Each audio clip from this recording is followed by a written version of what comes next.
Good morning all of you. Main objectives of physical education के बाद आज हम बात करेंगे इसके कुछ आगे वाले हिस्से की, कि आगे हम फिजिकल एजुकेशन के साथ अलग अलग दौर में क्या चेंजेस आए और कैसे कैसे फिजिकल एजुकेशन के अंदर धीरे धीरे डेवलपमेंट होता चला गया। जैसे कि मैंने आपको इस चैप्टर का नाम बताया था, changing trends.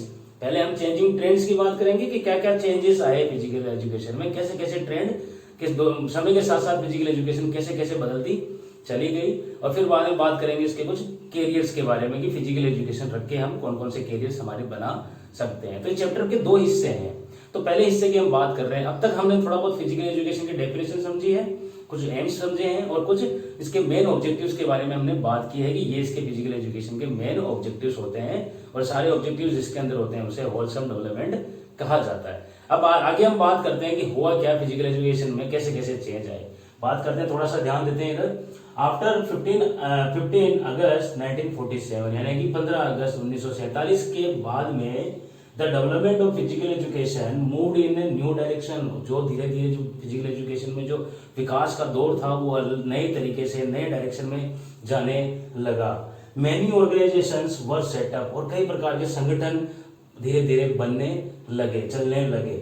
For the development of physical education as per following details. Physical education के डेवलपमेंट के लिए कई प्रकार के संगठन स्थापित होने लगे और फिजिकल एजुकेशन को बढ़ावा मिलने लगा।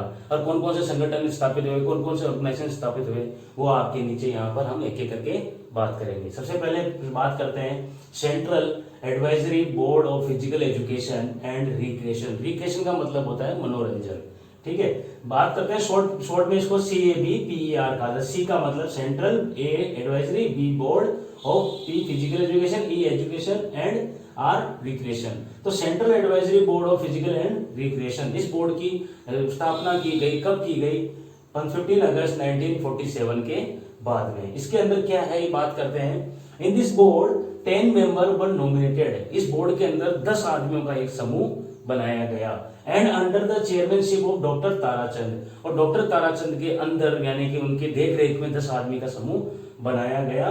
The first meeting of this board was organised on 19 मार्च।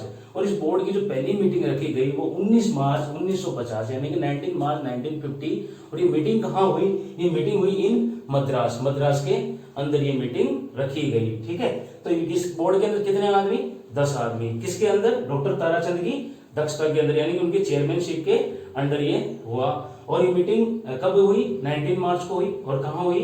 मद्रास में हुई। और कब, किस सन में हुई, यानी कि कौन सी ईयर में हुई? 1950 में हुई। यहां तक क्लियर। अब बात करते हैं एम्स ऑफ द बोर्ड, यानी कि इस बोर्ड के कुछ एम्स की बात करते हैं कि क्या इसका एम है, क्या इसका लक्ष्य है जिस वजह से बोर्ड बना या इसको बनाया गया।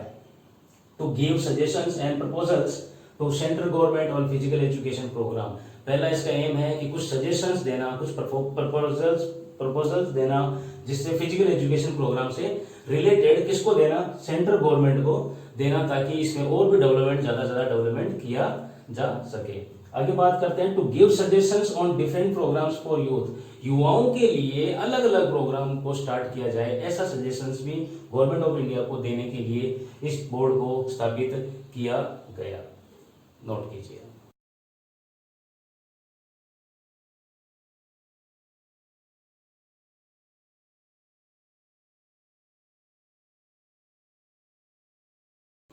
CABPER के एम्स के बारे में बात करते हैं। उसी बोर्ड के CABPER के ऑब्जेक्टिव्स के बारे में कि इसके क्या ऑब्जेक्टिव्स है।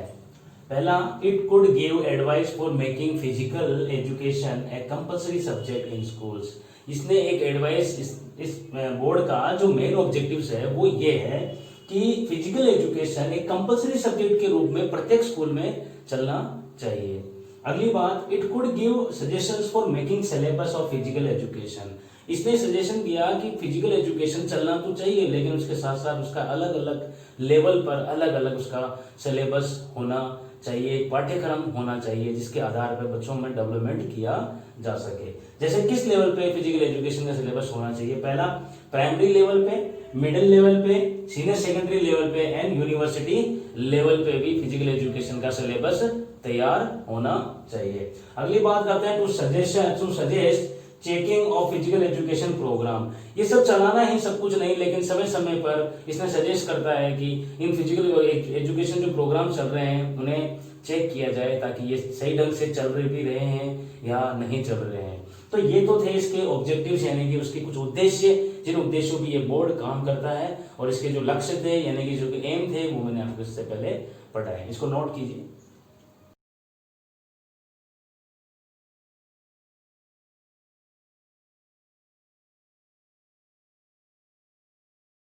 CABPER के बाद में अब हम बात करते हैं all India council of sports की, यानी कि भारतीय खेल परिषद की।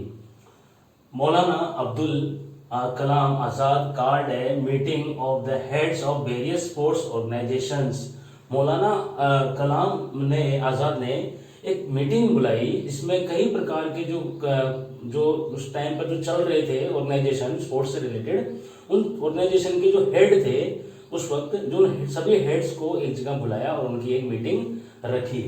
All the heads of sports organisations assemble under the chairmanship of Maulana Azad इन 1954। 1954 में मौलाना आजाद की चेयरमैनशिप के अंदर ये सभी हेड्स यानी कि ऑर्गेनाइजेशंस के सभी हेड्स एक जगह पर इकट्ठे हुए। और कब हुए? 1954, 1954 में। They requested the government of India to formulate all India council of sports. और इन सभी ने एक रिक्वेस्ट की गवर्नमेंट ऑफ इंडिया से कि फॉर्मुलेट यानी कि एक ऐसा परिषद बना दिया जाए जो सभी प्रकार के जो ऑर्गेनाइजेशंस हैं इंडिया में उन पर वो एक ऐसा ऑर्गेनाइजेशन हो जो उन पर काम करे, या वो सभी ऑर्गेनाइजेशन उस एक परिषद के देखरेख में चले। यानी कि उन सभी ऑर्गेनाइजेशन का एक ऐसा हेड होना चाहिए, एक ऐसी काउंसिल होनी चाहिए, एक ऐसा परिषद होना चाहिए। ऐसी रिक्वेस्ट इन्होंने की। किन्होंने?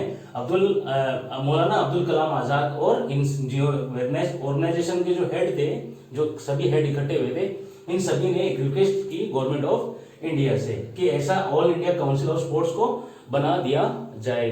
ठीक है।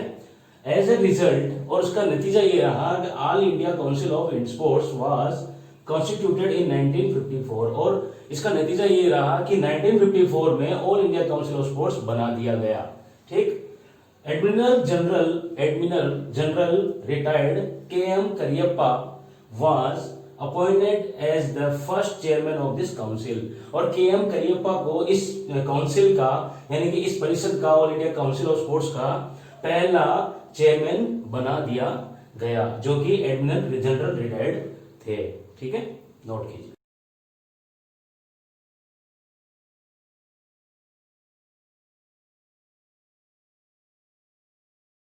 ऑल इंडिया काउंसिल आपको सभी को समझ में आ गया।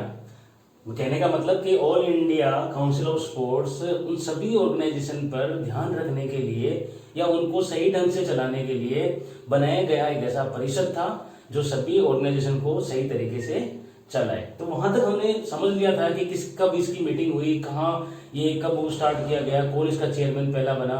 ठीक है, यहां तक बात होगी। अब बात करते हैं कि इसी के all India council of sports के ही एम्स एंड फंक्शंस की, यानी कि एम्स एंड फंक्शंस होगा all India council of sports की बात करते हैं कि इसके कुछ क्या एम्स होंगे, या फिर ये काउंसिल जो बना है वो क्या काम करता है, कि कौन कौन से मेन मुद्दे इस काउंसिल में शामिल है, कि ये चीजें तो इस काउंसिल को ध्यान में रखना ही पड़ता है कि ये चीजों पर काम हो रहा है या नहीं हो रहा है। ऐसे कौन से एम्स है, ऐसे कौन से इसके फंक्शंस है, बात करते हैं।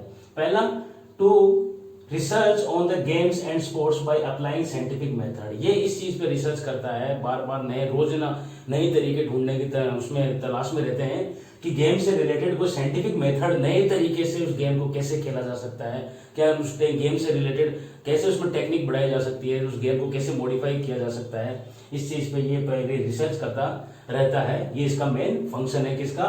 All India council of sports का। दूसरी बात करते हैं, to coordinate between different national organisation and central government. Central government और नेशनल ऑर्गेनाइजेशन के बीच में एक बढ़िया कोऑर्डिनेशन बनाकर चलना, हमेशा एक दूसरे की सहायता करके चलना, ये भी इसका एक मेन फंक्शन है, एम्स है। नेक्स्ट बात है, to start various training centres to enhance the standard of sports in India. इसका मेन फंक्शन ये है कि एक तो ये ट्रेनिंग सेंटर्स इंडिया में तरह तरह के अलग अलग जगहों पर ट्रेनिंग सेंटर्स स्टार्ट करना ताकि स्पोर्ट्स के स्टैंडर्ड को भारत में बढ़ावा मिल सके, ये इसका फंक्शंस है। अगली बात करते हैं to provide financial assistance for various sports federation from government of India. Bharat सरकार के द्वारा अलग अलग प्रकार के जो फेडरेशन चल रहे हैं इंडिया में, उन सभी को स्पोर्ट्स से रिलेटेड कहीं ना कहीं प्रकार की कोई ना कोई आर्थिक सहायता या फाइनेंशियल असिस्टेंस जो भी इससे संबंधित होती है वो उनको टाइमली प्रोवाइड किया जा सके ताकि जो यूथ है, ये जो युवा है, वो आगे बढ़ सके स्पोर्ट्स के फील्ड में। आगे बात करते हैं to provide help in organising sports competition. और ये स्पोर्ट्स के जो कंपटीशन है उनको ऑर्गेनाइज करने में ये भी सभी की हेल्प करता है, जो भी इससे बनता है वो वहां ऑर्गेनाइजेशन की ये हेल्प करता है। Next, as a result of frantic effort, और ये रिजल्ट रहा, देखो इतने सारे काम है इसके, all India council of sports के इतने सारे काम इसने बड़े तरीके से, बड़ी बखूबी, बहुत अच्छी तरह से निभाए, और ये रहा कि as a result of frantic effect, उसके शानदार इफेक्ट की वजह से, and counselling of this council, और इस काउंसिल के जरिए क्या हुआ कि NSNIS वाज एस्टेब्लिश्ड, एक और नए परिषद की गठन कर दिया गया। इतना जोरदार इसका इफेक्ट रहा कि हमें एक और मतलब संगठन को स्टार्ट करना चाहिए ताकि स्पोर्ट्स का स्टैंडर्ड और ऊपर बढ़ सके। तो NSNIS क्या है ये हम बाद में जानेंगे, पहले आप इसको नोट कीजिए।